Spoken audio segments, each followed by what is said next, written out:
another foul on Ward. His third for setting a screen. Because of physical play, although Jordan Taylor just got caught with a moving screen. Pick and roll. And a foul. Offensive foul coming up. Ken Valentine standing right there. Izzo dying for a moving screen.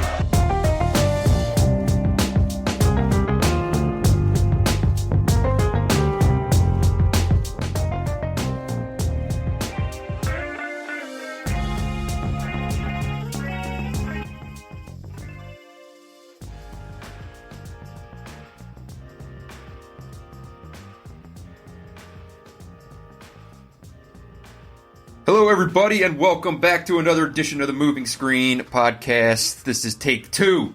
I didn't bring good energy in the first go-round. Dylan demanded a re-record, so here we are. I'm Brendan Quinn with The Athletic, here with Dylan Burkhardt of UM Hoops. Good morning, Dylan. It is Monday, February 17th. How are you, pal? I'm good, and to be fair, you knew full well that you did not bring good energy. You knew that podcast had to start over, so don't blame me for that. That was going bad fast, so... Yeah, we recalibrated, control your controllables. We're starting this thing all over again. Much to discuss, but first, let's talk about what we have going on both of our respective sites. Michigan cooking with some gas right now. What do you got going on UM Hoops for them? So we have our Indiana recap. Ethan wrote a story about how well Michigan's playing now, how they've played this well before, but they've also not played so well. Looked at some of the Bart Torvik month-by-month splits and talked about how Michigan has to sustain their ceiling now moving forward, but all the potential they have. A couple stories about John Teskey's recent struggles, all sorts of different stuff, and we'll have more coming up this week. And really a big week for Michigan that will say a lot about, I think, where the season's going. For sure, and across the Big Ten. Over on The Athletic, I have a story dropping today on Austin Davis. Give the people what they want. Did you see the results of that poll, Dylan? I did not see the results of your Resounding results. After yesterday's game, I asked the people, do you want an Austin Davis feature for tomorrow? As of 8:30 this morning, is 86% yes. So... At what point did you think you'd ever be writing an Austin Davis feature this season? Man, as he kind of started to slide into the lineup, I thought maybe this is something that has to be done, and I don't know. Yesterday felt like the right day, though, for it, for sure. Indiana brought nothing to the table. I was not ready to write any grand conclusions about Michigan turning any corner or making any statements or doing anything like that. That was such an abysmal performance by the Hoosiers. I wasn't ready to go anywhere into that area. But it was a perfect time for an Austin Davis feature. So we sat down yesterday in the PDC for a little bit and not only talked about his time at Michigan, but also kind of the questions of moving forward and what's going to happen with him. And we'll get into that later in the show today. Also, if you haven't checked it out, a story ran last week on Juwan Howard, his upbringing in Chicago. And if you have like an hour of your free time that you'd like to use on that, go ahead and give that a read. So that'll do it for all of our little plugs and whatnot. And while we got your attention, leave a review. It helps in the iTunes store. Helps us find new listeners and all that good stuff. So do us a solid and recommend the pod to those who might like it for March. This is the time of year where we're here to shine. So, Dylan, Michigan basketball, 5 wins in 6 games? 6 wins in 7? You're already off script. What do you mean? Oh, shit! Starting with Michigan. Right. Yeah, we got to talk about Beilein. My goodness, this the news of the day. I saw it last night. I go to bed so early now. I saw it as I was going to sleep at 10 p.m.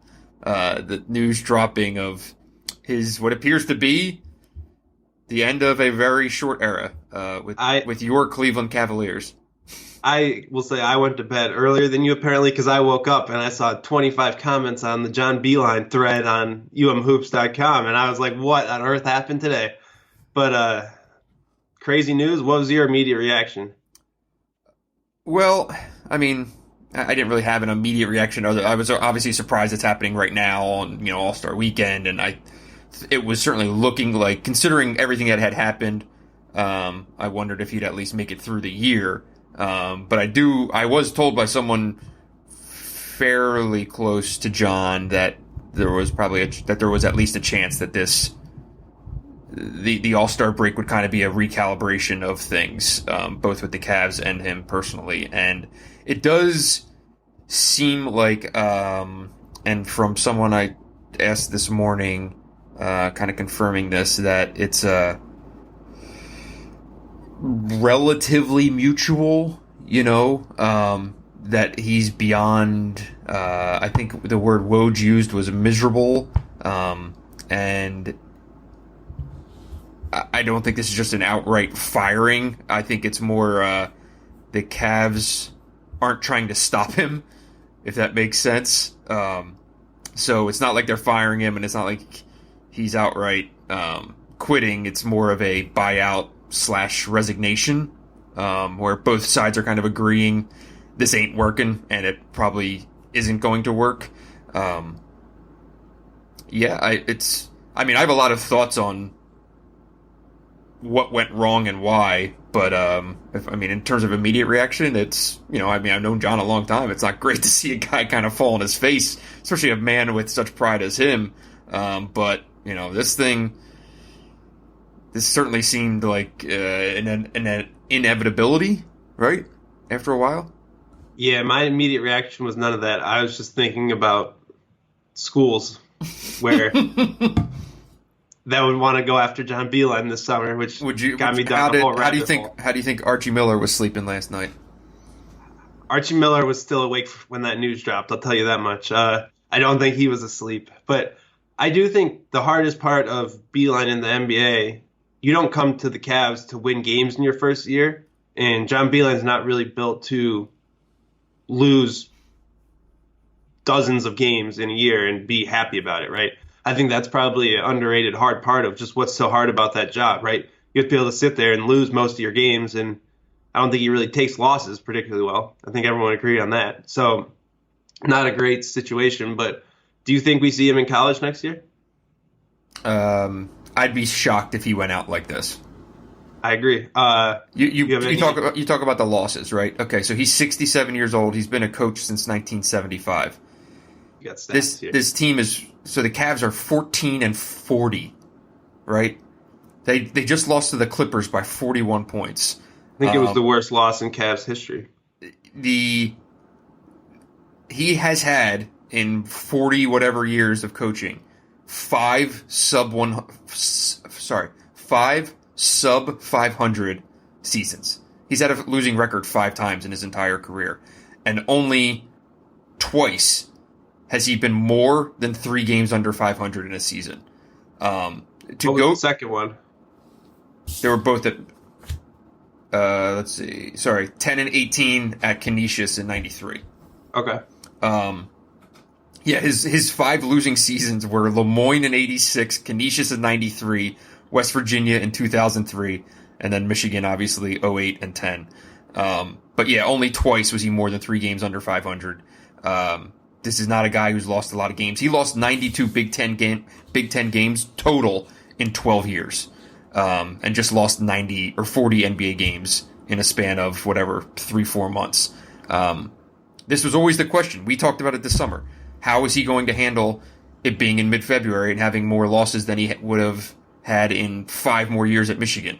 And he learned it. And it's also this coupled with, it obviously didn't relate to guys, obviously having some issues, both stories from both The Athletic and from ESPN, which was Woj and Brian Windhorst, both of them cited the Patrick Beilein thing. Both of them cited, him being outright just almost in an untenable situation, just being miserable on a day-to-day basis. So, and here's the thing. In college, I think whenever he had a losing season, he would know that he could just win games by coaching better or by teaching better or by recruiting better, and he had control. I don't really think you can be in the Cavs situation and think I can fix this, right? Like, everything he does to win basketball games in college doesn't really apply to how the Cavs are going to rebuild. The way they're going to rebuild is to lose a bunch of games, draft better players, get lucky, and then probably bring in a new coach, right? Like that's the franchise's plan. So I think it's just a tough spot to be in, right? Well, yeah, no, I think it was also a byproduct of some insanity on both sides of how this was going to ever go. The Cavs hire a 67-year-old X&O's coach for a team that is led by two undersized young guards and two basically egomaniacal veterans. They put nothing around him, and it didn't seem like they ever really put a even support staff of trying to, I don't know, make player relations better. I have no idea how all that worked out, but it clearly didn't go well. And then on Beilein's side, I think it took and I don't know if this is the right word or not, but I think it took a degree of arrogance to ever think that the NBA would ever be in any way, quote unquote, easier than college ball. And I think he was fed up with the direction of the college game and was no longer willing to kind of deal with certain player situations. And, they can go early and now I'm developing these guys and they leave before I get to, really see the fruits of those labors and blah, blah, blah, blah, blah. Everyone kind of having their own agenda, I think was at the root of a lot of this. To ever think that going to the NBA would in any way be improvement on that is just crazy. I mean, it's either delusion or just saying, fuck it. I'm just going to try. I'm done with dealing it here. Let's just try this.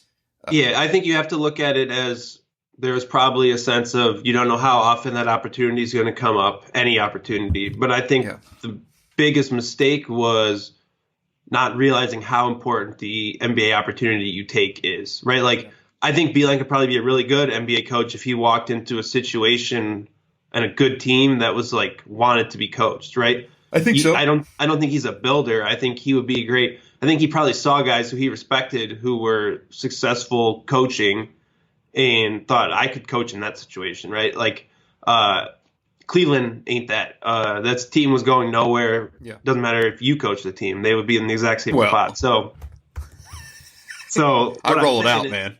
You have my player relations would have been on point, though. We'd be at the club having a great time. Certainly be a happier team. I don't know about a more winning team. But like that, you have to think, like, I think that was the big mistake that he made. He was just jumping for an NBA job because it's an easier commute to get up north, right? Like that's not the best approach, I don't think. So here's the question, though. What school? You got any schools that would look awfully nice? I know everyone's going to throw out Texas. Everyone's going to throw out Texas. I don't see that. I don't love the fit. I don't like it at all. I don't like him I mean, I've got one. Villanova. Where's Jay Wright going? The Knicks, per reports. Oh. So my top landing spots would be if Indiana tanks and people get an itchy trigger finger and Indiana thinks that they can actually pull it off. That seems reasonable. It'd be a second go round. Indiana almost hired him back in the day.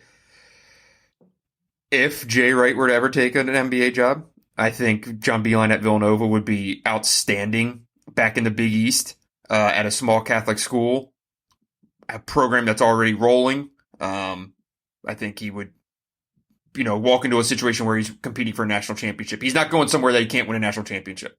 That's not happening. And, I've talked about it before. What if Bill Self jumped from Kansas to the NBA? I've got one. Go for Notre it. Dame. Where's Mike Bray going? Nowhere fast. I mean, they haven't done anything. You think Notre Dame's going to fire Mike Bray? How many more games do they have to lose? I don't see that happening. I would love the fit if Mike Bray retired, or I don't see them firing him. how many years in a row do they have to have a losing record in the Big East before you think about doing something else? ACC. What? ACC. ACC, yeah, sorry. I don't know. It would be a great fit, no doubt. I like that better than Indiana. I think the recruiting expectations at Indiana would be not what he wants, in my opinion. That's fair. I mean, I don't think it'd be what either party wants, right? yeah. I think Indiana fans could convince themselves that's what they want, and then I think in year 2 they'd be like, well, where's our next Romeo Langford? Right. Yeah, Texas. I'm just not feeling Texas. The ones that we've mentioned all make a lot of sense. It would be interesting to see if he would do a Big Ten job. I don't think going against Michigan would be anything that would hold him back. The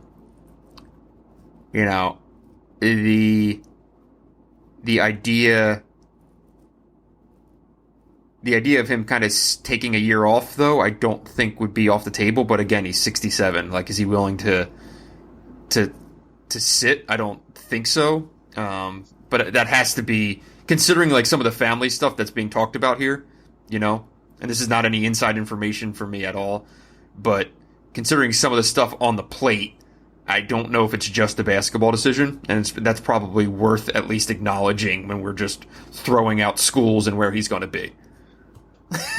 People know Right? that we are Like it's we are fantasy engaged football. in reckless speculation. I like Texas as a fit decently. I think the football school thing kind of works nicely to how he wants to. Like there'd be no expectations early there. You still have a big school. I think it's a good league, right? So you don't think he'd consider like any sort of smaller? You think only a national title contender? Yeah, Or a national title? I feel like if he's going to keep coaching, it's going to be with something to prove. I mean, John has an ego. I know people think of him in a certain way, but you and I certainly know better. Like, the guy has an ego, and to imagine him just getting basically his ass kicked in the NBA and then going to some middling place to go coach out his days and wonder, if Springfield will ever call, like, and just talk about the glory days at Michigan. I don't know if I can see that happening. But I do think he's a builder, right? Like a 500 type high major team is where he's started at basically every other stop, right? Like not a place where they're not a blue blood, right? There's a difference between a blue blood and like a Texas type of school, right? So that's the interesting dilemma there, right?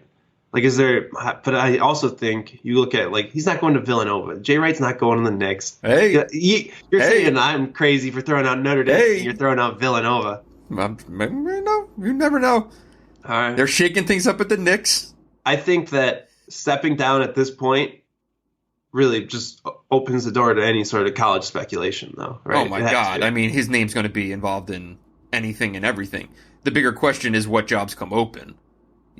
And like, are there going to, I think there's going to be certainly some kind of backdoor dealing of places that have sitting head coaches reaching out to him, seeing if they can get him, and if they can, disposing of said head coaches. And maybe your spot is one of them. It depends on who's the AD there. What's it, Swarbrick or whatever, right? Let's just say he's replaced a Coach K coach in the past, and it worked out all right. Okay. How about what about Juwan Howard to the NBA? I'm kidding. Everyone relax.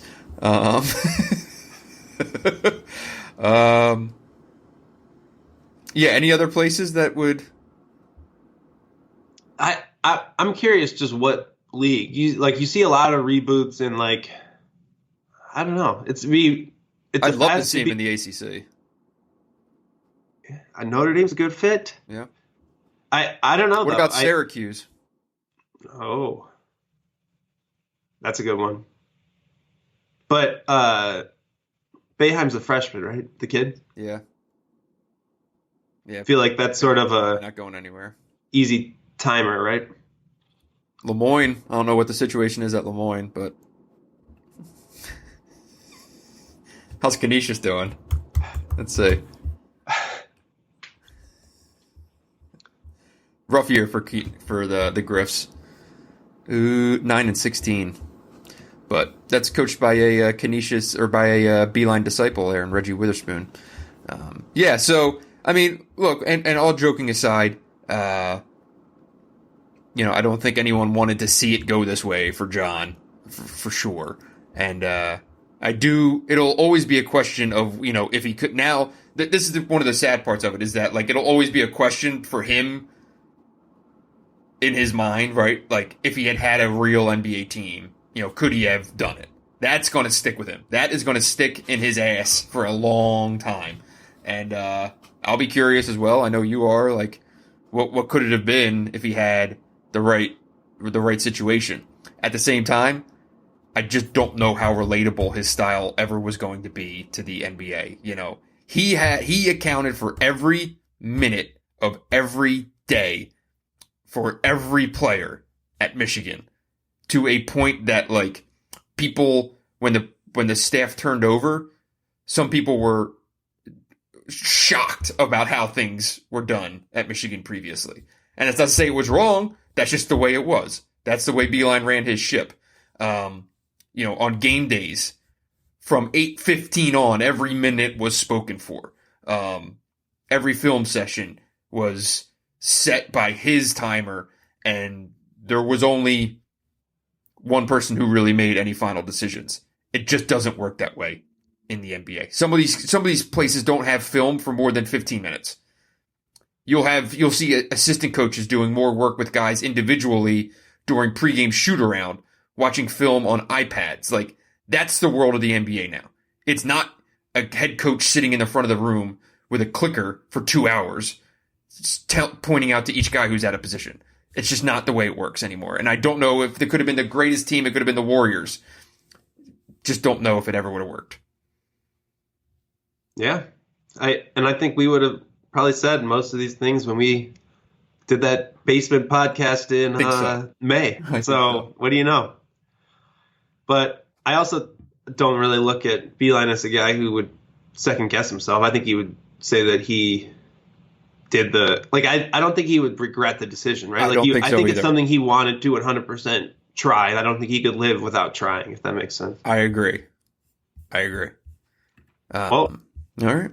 Should we get into the team that Beilein left? And yes, good basketball. Michigan basketball.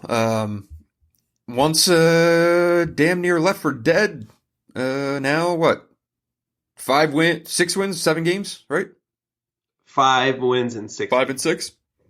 But 16-9 overall, 7-7 in the league. Right back in position to make some good things happen. And I think even more so, record aside, blah, blah, blah aside, the way that they're playing. Like, everything is kind of trending in the right direction. This looks like a team that could be one of those groups that starts to kind of peak at the right times, even though we all thought that they peaked in November. Yeah, so the stat that Ethan used in his story was Michigan was playing like the 6th best team in the country in November. That dropped to the 44th best team in December, 59th best team in January, and now they've been the best team in the country in February, which kind of shows just how bipolar this season has been, really. I think part of that is it's a lot easier to play a great game against a bad team than it is to play great and win difficult games, right? We've talked all the time. You're only as good as who you're playing, and that's very apparent in the Big Ten.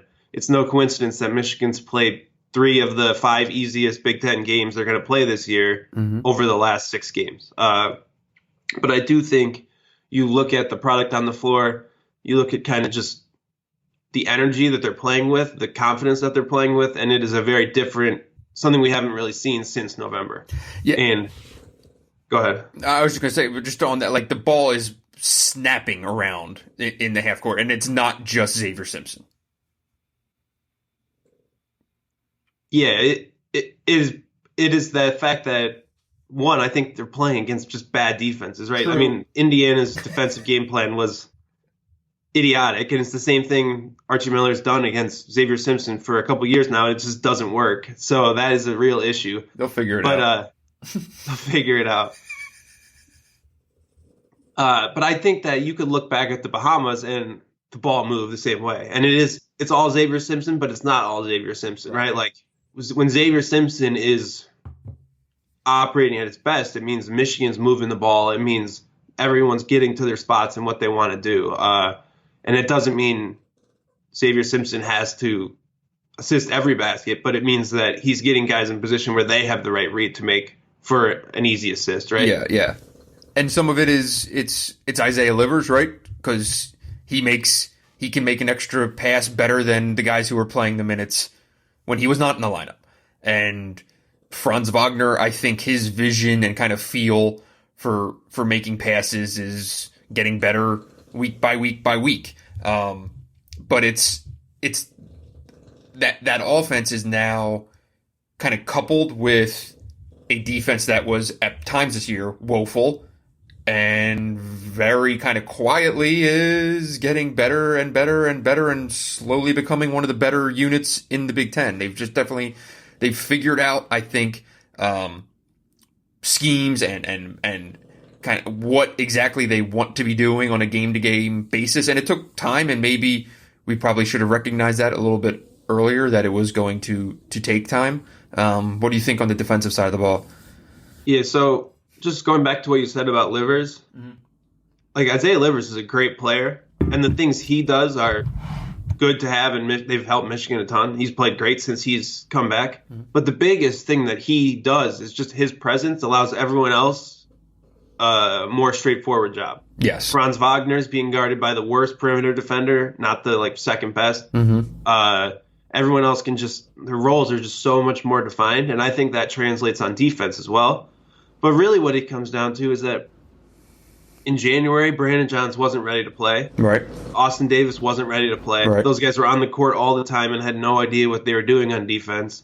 Now, when they're on the court, they know, and they're not on the court for 35 minutes. Instead, Isaiah Livers in there. So I think you have to look at the growth that all of Michigan's bench players made in January, and that is really paying off really on both ends of the court in February.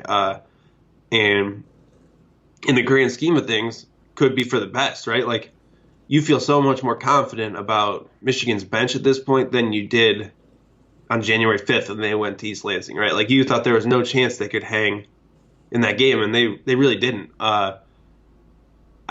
Defensively, I think that there are scheme things that they've improved. I think that they're really just preparation. I think that they were kind of lulled into a false sense of security maybe with how the season started, and then Big Ten play came and just these teams jumped on them, right?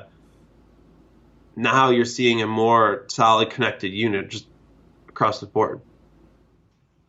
Yeah, and I think you touched on kind of like the confidence, just like the way that they carry themselves. It definitely, and now obviously winning helps. They've won 5 of 6. But yeah, I mean, the team that you saw yesterday was having fun and clicking, and I don't care how bad Indiana's defense is. You know, you score 89 points in a Big Ten game.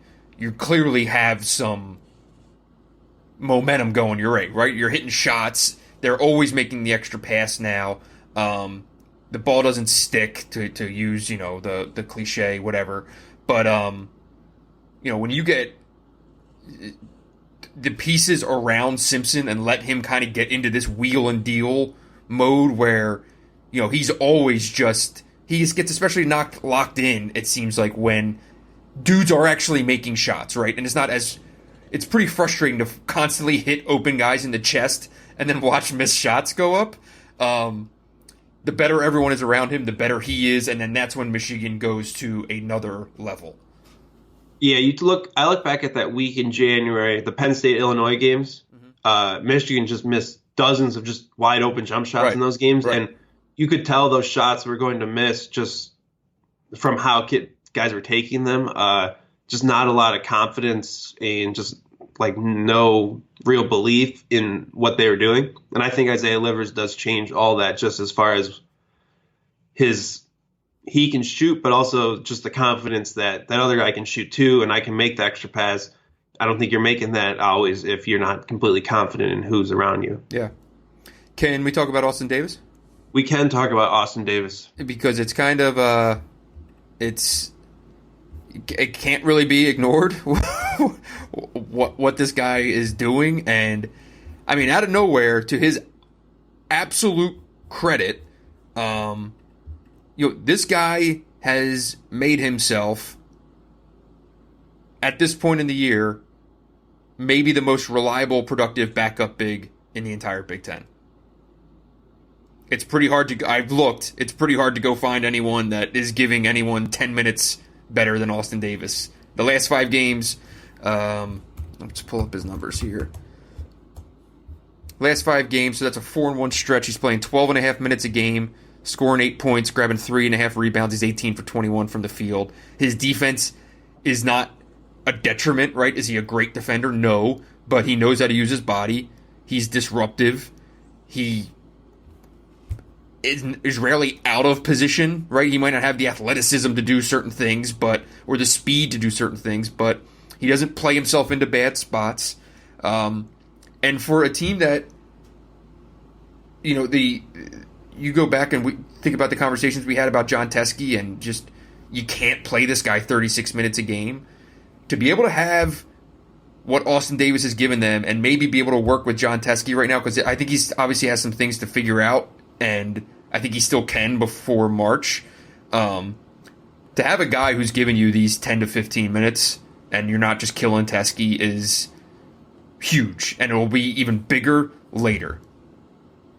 Yeah, there's still defensive issues with Austin, especially against any sort of ball screen heavy team. He can struggle in space, but I think you have to point out how much he's improved defensively as far as knowing how to be in the right spot to contest the shot, but not always just foul. Right. Basically, he was an automatic foul when you would come near him in January, and he's slowly but surely figured out how to play in that spot, just kind of wall up, defend. Wall up. Yeah, use that Beilinism right there. There you go. He's improving on the defensive glass. I still think Michigan's a significantly worse defensive rebounding team when he's on the court. Mm-hmm. I thought Michigan used their zone really nicely against Indiana, and that's a nice wrinkle to go to when he's in the middle. But, I mean, he's always been consistent finishing around the basket. But the more you play, your timing is better. It's easier not to maybe rush a shot here and there. He is more composed than ever when touching the ball.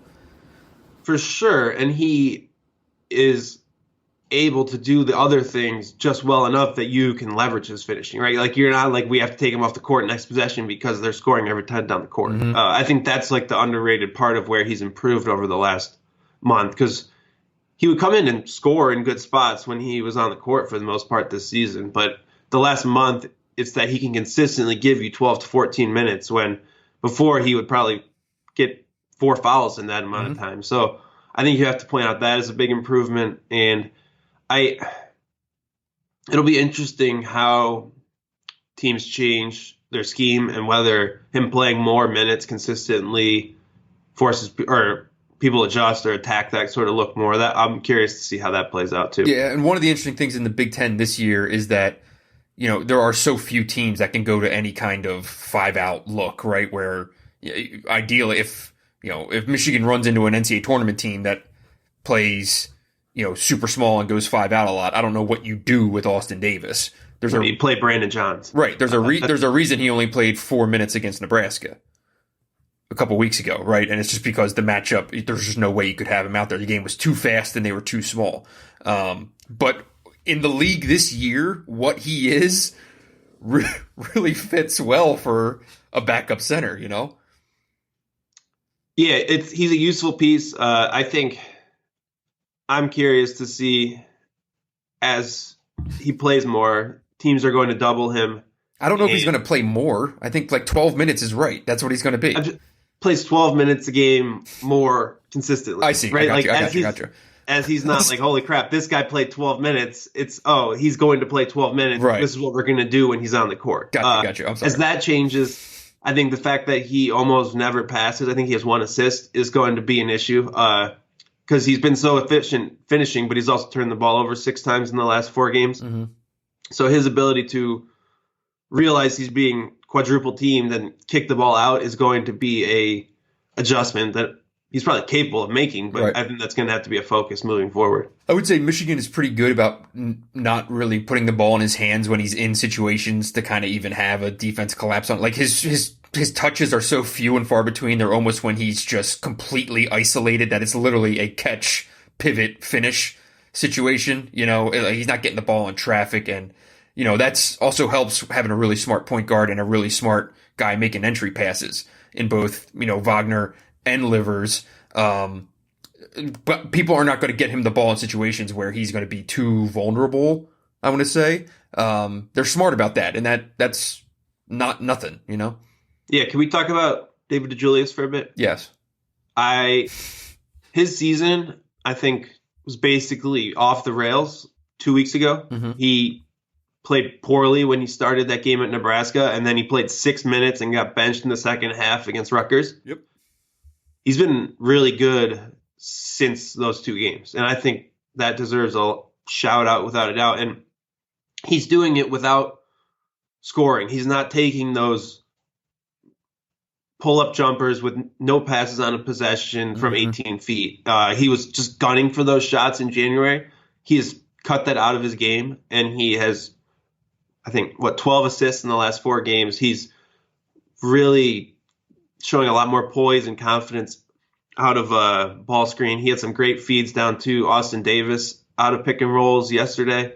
I think his turnaround, and maybe part of that is Isaiah Livers getting back too, but I think it's really just kind of a reset and a confidence and just figuring out this is my role, this is what I have to do. And I give a lot of credit to coaching. I think about Juwan Howard hugging him basically at halftime against Michigan State. Mm-hmm. I think there are probably some hard conversations about this is the role you have to play. This is what we need from you. And credit to him because he's really done it over the last 4 games. He looks like a dude who had some hard conversations, and I'm going to guess probably had some pretty interesting film sessions with a guy like Howard Isley. Yeah, I mean, it wouldn't be you could have given the film session. Like there were some possessions that were There's just a lot of shots being thrown this way, Bio. All right, I could have given the film. There were just bad, like wasted possessions where there was no need to it. And he is, and the funny part is he was really good early in the season, and he wasn't making nearly as many of those kind of mistakes. And he just kind of lost his way in January. And to get him back as a secondary creator, a guy who's actually seeing the floor and passing, that's a big step, I think, as far as just ironing out this bench, which all of a sudden looks like a really good 8-man rotation. Absolutely. No, I mean, you'd be hard pressed to find an 8 as solid, kind of top to bottom in the Big Ten. You know, like the last 2 weeks, just in terms of the way that this group is kind of playing, and you know, it's as long as Isaiah Livers' legs can stay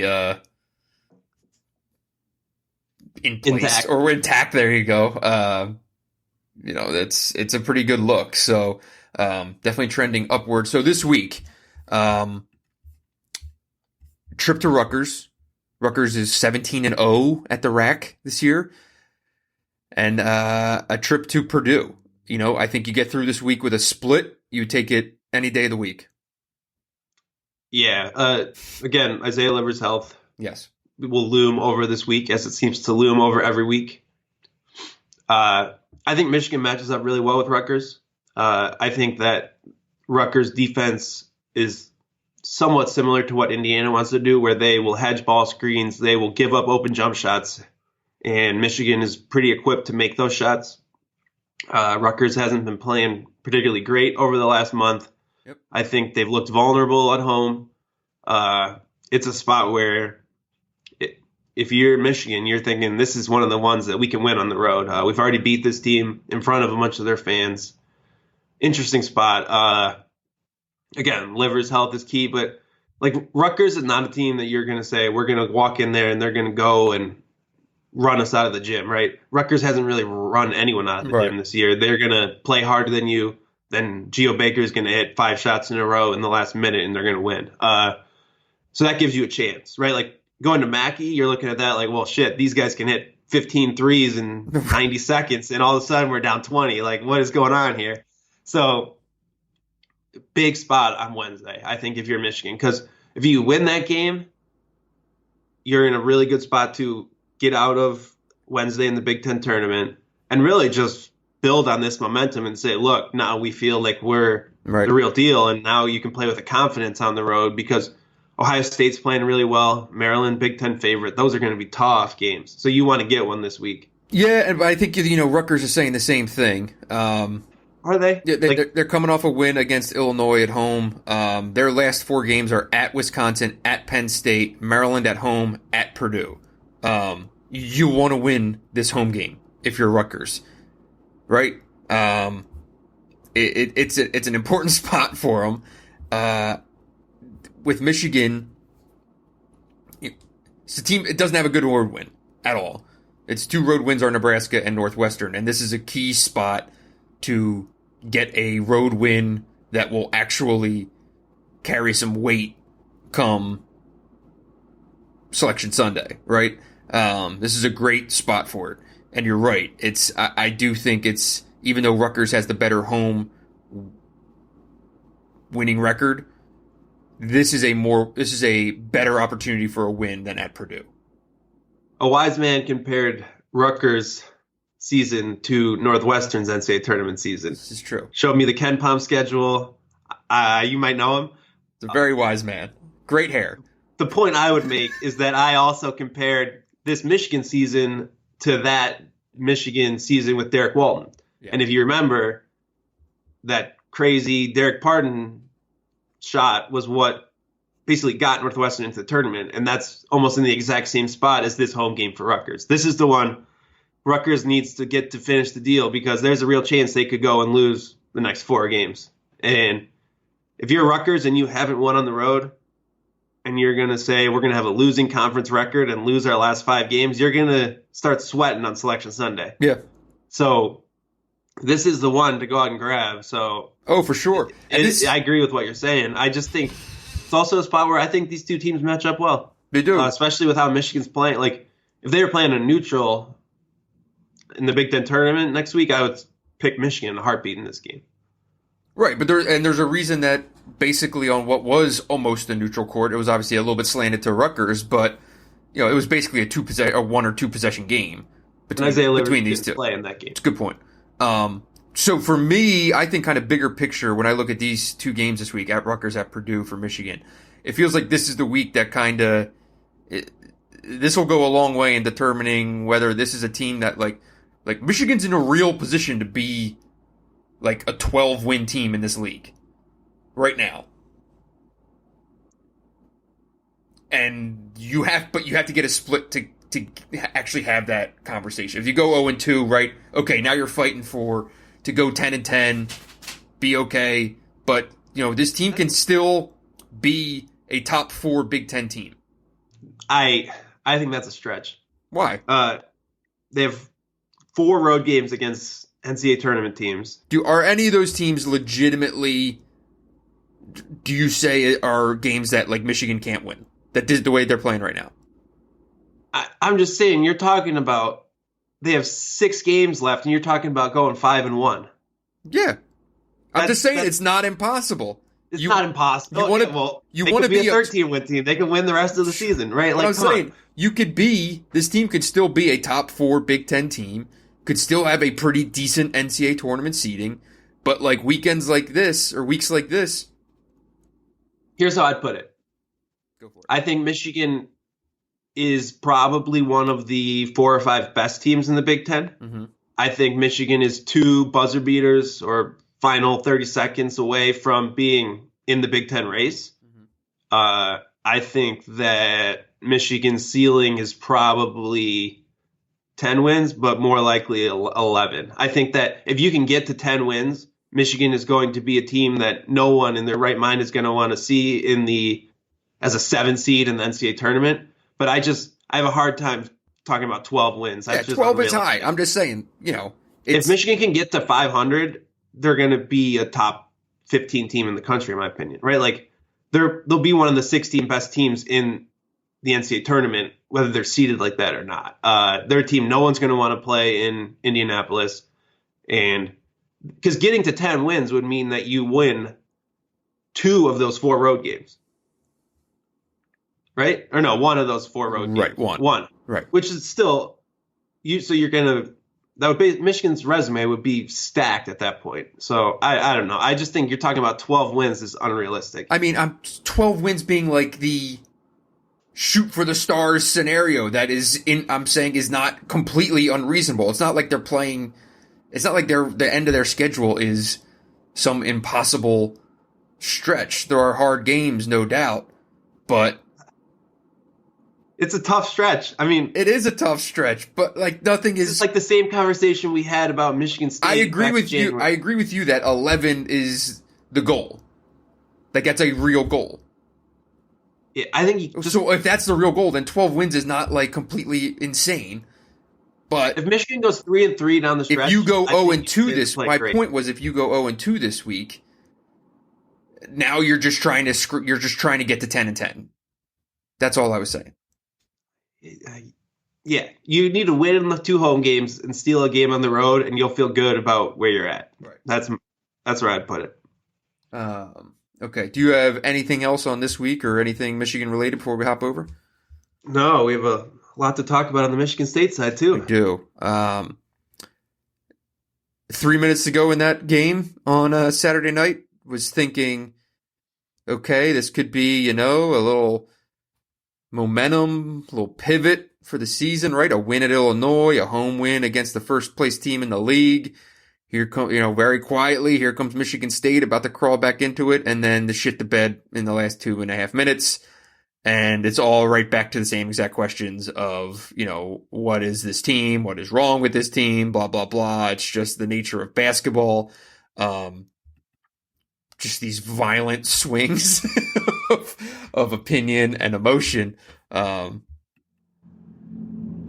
So I don't know, man. What do you got? You were there. I was there. I did not watch the game live, and I watched the second half in the morning, and it was just hard to even figure out what happened, really, right? Like it's one of those games where it looked over a bit. Like Michigan State had done its job, dominated the second half, and then things just kind of fell apart down the stretch. It's just so odd to watch because it is sort of what Michigan State did to people last year, right? Michigan State was a team that closed every game, that was reliable, made the right plays down the stretch, right? And now this team is struggling to find that this time around, right? Like Penn State, I think, similar situation where there were plays late in that game. Michigan State had chances to win that game and didn't make them, right? Mm-hmm. So, like, big picture, just what do you make of where this team's at? Like, is there some sort of it's hard to point to a like statistical or material problem because the numbers will all say Michigan State's still the best team in the Big Ten, right? The losses, though, especially at home, are hard to just figure out what the hell's going on. Yeah, I mean, there's clearly something missing, and it's in everything from, I think, guys aren't on the same page.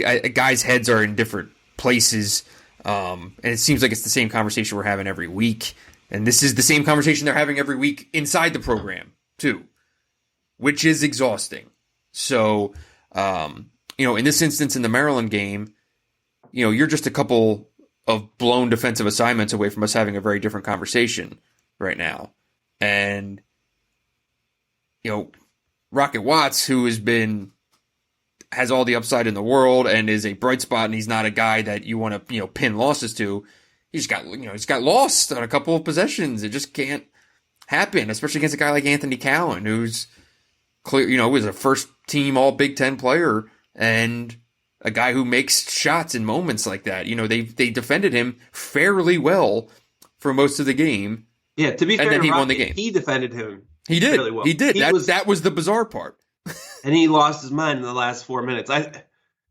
It all comes back to just avoid at the 2 and the 4. I mean, they're getting nothing from those spots. Malik Hall started, played 7 minutes. Thomas Kithier is not going to change your season. I mean, he's a guy that you play when I don't think you trust anyone else. Kyle Arns can come in and hit a shot, but what's his ceiling? Gabe Brown has just become a zero. Those spots, the Gabe Brown thing is I don't know what the hell's going on there. And I was obviously as high as anyone on Gabe and still love his upside, but I mean he is just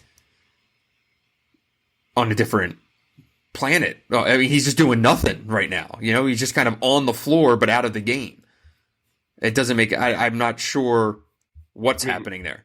He's on the floor less and less, right? He only played 10 minutes. Yeah. There was a point earlier in the season, like January, he was playing great, and you're talking about he can be the guy that takes this team to the next level. But last year, you look at the 2 and the 4, and Matt McQuaid was never leaving Anthony Cowan in the last 4 minutes. Right. Like, Anthony Cowan was losing his mind in the last 4 minutes because he was just sick of Matt McQuaid glued to him for 38. Mm-hmm. That is a huge difference in this team, and I think that there's just you don't have an answer at either one of those spots, and that we've talked about it all year, but until you can find something that you can count on there, what is the answer? How do you scheme around it? You can't just win a game with 3 on 5 every game. Yeah, I don't know how you scheme around any of Michigan State's issues right now, because the defense, all in all, isn't bad. It's had bad moments, but all in all, it's not bad. When you lose every game by a basket, your defense. It's not that your defense is too bad. It's not that your offense is too bad. It's that you're just losing games. You're making bad plays late in games. They're losing games. I think you just nailed it right there. And it's so weird watching Michigan State this way, because you watch Michigan State for year after year after year, and you feel the exact opposite. Right? Every game gets into the last 5 minutes, and it's, okay, well, how's Michigan State going to pull this one out of their ass? Because they're going to. And it's just whatever the swing the other way, right, that I think that we've all been waiting for, of like, when are they just going to figure it out? And, what is going to be the moment that kind of lifts this shroud? I'm not sure what it is or when, but like more and more, this looks like a team where it's like, you kind of throw your hands up and say, all right, this team basically needs to get through to the Big Ten tournament, and then you hope that you just hop on a carpet ride in the tournament, right? Cassius plays out of his mind, and you go win games because you're playing lesser competition, and they can start feeling good about themselves, or blah, blah, blah. But, like, the idea of there being, like, a big swing and upward mobility, like, right now in the here and now, is getting harder and harder to see. Yeah, the schedule's not getting any easier. Exactly. You have Nebraska, but then you have Iowa, who's trying to play their way into the tournament. You go to Maryland, you go to Penn State, and then you have Ohio State at home. I mean, not great. You could say those 4 teams are all playing better than Michigan State right now. Yes. And Michigan State's lost 4 or 5, and the one game they won, they pulled out of their ass. So right, yeah, they were an Ayo DeSumo slip away from being on a pretty much unfathomable 5-game losing streak. Yeah, and at some point, people are going to take a longer look at what Michigan State's resume really is at this point, and there's not a lot of meat or substance there as far as quality wins and everything else. So I do think it's important to create some of that momentum down the stretch. Like, I don't think you can just say, fuck it, and just bail on the last 5 games of the year. I think you have to come up with something. I think Iowa at home is a great place to come up with something. You could get 2-game winning streak and then just kind of back against the wall, go to Maryland and Penn State. Like you watch that game, it's not like Maryland was infinitely more talented than Michigan State. But man, you just have to get something from those other spots on the floor. You can kick and scream about, well, Winston or Tillman and Henry and Like put Who it. else is doing anything? Here's the perfect example, right? Izzo's press conference the other night was 7 minutes long.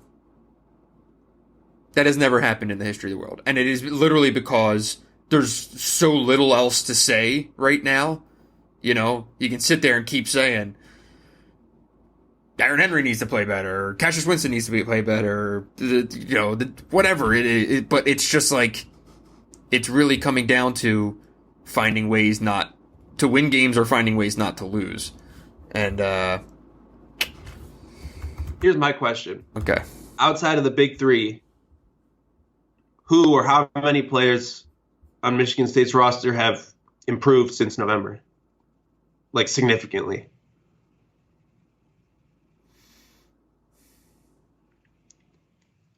I'd say Watts to an extent. I was going to say, other than who? Other than Winston, Tillman, and Henry. I don't know if any of those three have improved. Well, but that's fine. They were already, right? Like, yeah, I mean, Watts for sure, and that's it. And he's still, he's not a season-changing improvement, right? Like, right. When we talked about this team in November, it was that, all these new pieces are young, they're going to get better. No one's made any sort of significant leap, in my opinion. Have they? No. Like, you still don't know who you would trust if you had to pick your five in the final 4 minutes of a tournament. There's a reason he's still changing the starting lineup from week to week. There's zero. You know, we just talked about Michigan, and everyone knows their role. Everything is so defined. Right now, it's Cassius Winston and Xavier Tillman know their roles, and then everyone else is kind of these, a grab bag. That's a hard way to play. It's a hard way to win, I should say. Yeah, I think you have to look big picture. You have to say Michigan State's still a top 10 Ken Pom team. Yep. Cassius Winston isn't going to just go out in the NCAA tournament, and he's going to have a final chapter to this, and you have one of the best scoring point guards in the country. You have a chance, right? Like, it's figuring out how to reset one more time and get ready for one more ride, and that's interesting. Like, teams have gone through stretches like this and then turn around and won games. So This team still has the ceiling and ability to go on a run. I almost feel like Michigan State's schedule kind of screwed up the whole season. I think you would rather have taken some of these losses early and had some of those home games where you trounced Illinois or Minnesota at home.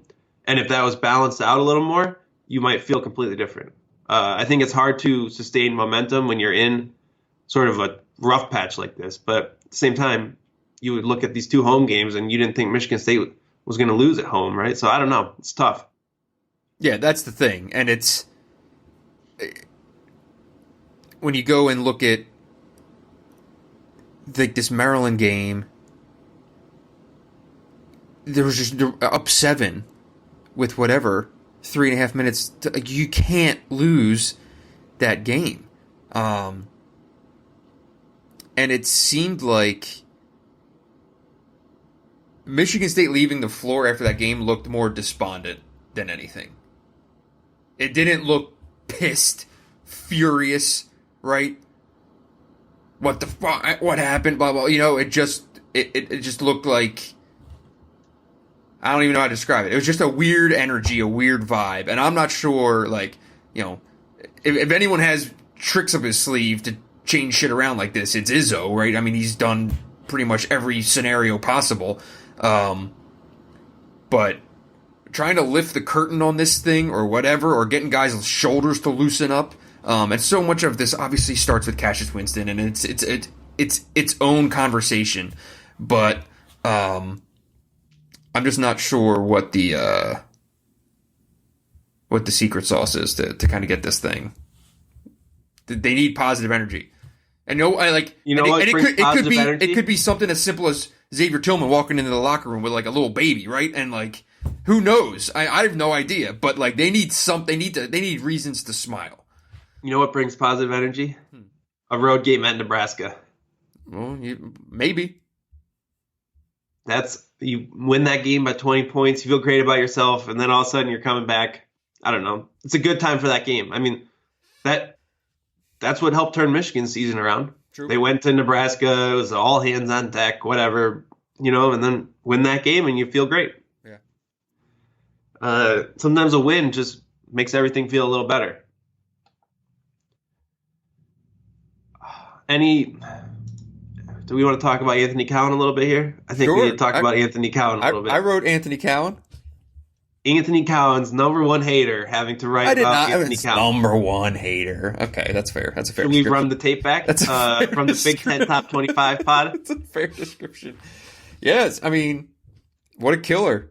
Not only that, but his all-around game, just the way that he is so within himself right now, giving that team exactly what it needs. I'm thoroughly impressed. I actually had a long conversation with DeAndre Haynes after the game. He was just raving about Cowan. Those two have connected. And yeah, I mean, he spoke volumes of him. So I'm sure you got some numbers. No, what do you think? I'm just curious what you think of this Maryland team as a whole. I'm fascinated by the fact that they just keep chucking up threes, even though they're not particularly good at it. And I think there's some merit to that strategy. So that's right up my alley. And I can't decide if the fact that they don't make them means their ceiling is limited or means they could get hot and be a really good team. Right. Great defensive team. I think you have to give a lot of credit to how they played on that side of the ball up there. But did they look like – what was your read on that team watching live from the baseline there? It certainly looked like a team that plays in the second weekend of the NCAA tournament. I don't know. I was watching Game Day and they're talking about Maryland's Final Four ceiling. I'm not feeling that because I'm not sure if I feel like I like their defense. I don't think I know it's second in the Big Ten last I looked. Fifth in the country in KenPom. Fifth in the country. They're really good. I just don't know, other than like Cowan making shots and Jalen Smith being really damn good. Like I don't love anything that they do. Maybe it's just the jersey, I don't know. or the suit. I think you have to look and say, like, you just need Wiggins or Ayala to get hot, and that could change the entire season, right? Like, they're both 100-plus attempt three-point guys who are at 31 and 25%, right? Like, if those guys all of a sudden start hitting shots, and it's a scary team, right? Like, I like the idea of just spreading it out, create space for Jalen Smith, Anthony Cowan. I mean, senior point guards are a hell of a weapon, right? Yep. There's a lot. I mean, you look at Michigan State, Maryland. Those guys are going to mean business in the NCAA tournament in a way that a team like Rutgers, maybe without a senior point guard, is just not going to be as equipped, right? Mm-hmm. So I'm really curious to see where this Anthony Cowan thing goes. And it's fascinating because we talk so much about the big men in the league, the big men. It's still going to be the point guards who matter in March, in my opinion. So that's where they're an intriguing team. I just can't quite decide what to make of them. I mean, this win, the win at Indiana, those are gaudy road wins that they've won 4 straight road games in this league. Yeah, Penn State and Maryland are the only teams who have gone on the road and won in big spots, not called Pinnacle Bank Arena or Welsh Ryan. Yeah, I mean, their last 4 road wins, it's Northwestern, Indiana, at Illinois, and Michigan State. Pretty damn good. Now they get Northwestern at home. That's a W. Then they go to Ohio State, to Minnesota. Probably call that a split. Home against Michigan State, at Rutgers, home against Michigan. This looks like a team that's going to get to 15-5 or so. Probably your outright Big Ten champion. I mean, Penn State obviously has a lot to say about that. But, if I had a bet today, Penn State's got the tiebreaker, so that's significant. But why? What? Who cares about the tiebreaker? If they're tied for the Big Ten championship? It's not like one team gets it. Oh, yeah, that's a good point. They share That it. just gets you the one seed in the It's in the tournament. You're right. But completely insignificant. that'll be. I mean, do you think it's 15 and do you think it's multiple teams at 15-5, or do you think it's these two split at like 14-6 or something? How do you see this actually playing out? I'll go 14-6. I Split. I think that so that means Maryland has to lose 3 of their last 6. They have big spots still here. Yeah, I'll go 14-6 just because it always comes down, I think, a little more than you expect at any given point. Is there from the group the current 6-loss group? That's Michigan State, Iowa, Rutgers, Wisconsin, Illinois. If you're going to pick one of them that sneaks up and snags a share, who are you taking? Wait, hold on. I got to pull the standings up here. It's not loading. Fucking Ken Pom. So the 6-loss group. Can we get that? Can we get that cut into the opening clip? Fucking Ken Pom. Go ahead. Michigan State is the only team that is good enough, in my opinion. And they play Maryland again. They like Rutgers, Iowa, Wisconsin, Illinois. Pretty hard sell on all those teams for me. I don't think any of those 4 teams are one of the best 4 teams in the Big Ten. Right. I think Ohio State and Michigan are better than all 4 of them. Yeah. And I think. I mean, obviously, this is a ridiculous scenario. None of these teams are probably going to win out, but. Yeah, I just think that you look at it like I think those teams are fighting still to get to 500 even in some cases, even though they might have 9 conference wins, 8 conference wins. But where do you think – I mean, yeah, those are the teams. I'm buying Ohio State and Michigan and selling Rutgers, Wisconsin, Illinois. I don't know. That's where I'm at. Do you disagree? No, that all sounds right to me. I'm still curious. Is Carton done? Has there been any news there? I'm not sure. Okay, but they're playing well. They are. I mean, they are. It's kind of helped give them an identity, I think. Looking at the bottom, I think Indiana's in real danger of missing the NCAA tournament. I know they have a lot of wins, whatever else. That Indiana and Minnesota play each other twice. I think one of those teams might have to sweep that to get in. They both need to get some positive momentum. Purdue is just going to be the most fascinating case. Jordan Sperber had a great stat in his newsletter. Purdue's the best team in the country when you only look at wins. So they've won their games by the most points per possession of any team in the country. So they're just like this dominant team when they win, and then they just look awful other times. So I have no idea what to make of that team, but they're going to have a problem where they're going to come awfully close to 500 overall, and it's really hard to get in the NCAA tournament with that many losses. So I don't know what to think of Purdue moving forward. But I also think that they could just as good as some of those teams above them in the standings in like at a neutral floor. So I don't know. All right. I feel like with 5 games left in the league and them in the position that they're in, I am not betting against Matt Painter. Yeah, I'll say they finished 10-10 and they're in. So 10-10 would be. They might be in Dayton, but they're in. I'll buy it.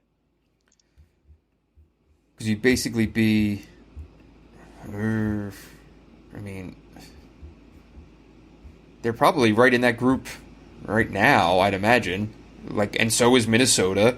They're right in that conversation. Indiana's right in that conversation. Our dream of having 3 or 4 Big Ten teams in Dayton is certainly still in play. It's going to be a really weird mix of mid-major and low-major again, though. Mid-major and high-major again, though, because you're going to have those. Your ETSUs is right there. There's a couple A-10 teams, right? Richmond and VCU are right there. But then you're going to have, how many bids does the Big Ten get versus does the ACC get an NC State in, right? Does the Big East get a Georgetown in? Does the Pac-12 get, like an Arizona State? Or does the Big Ten just get freaking 12 teams?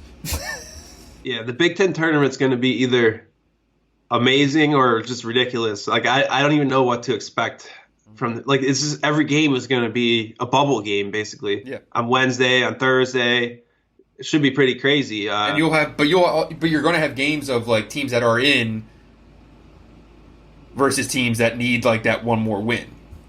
Where the league office needs to be making some calls to the officials.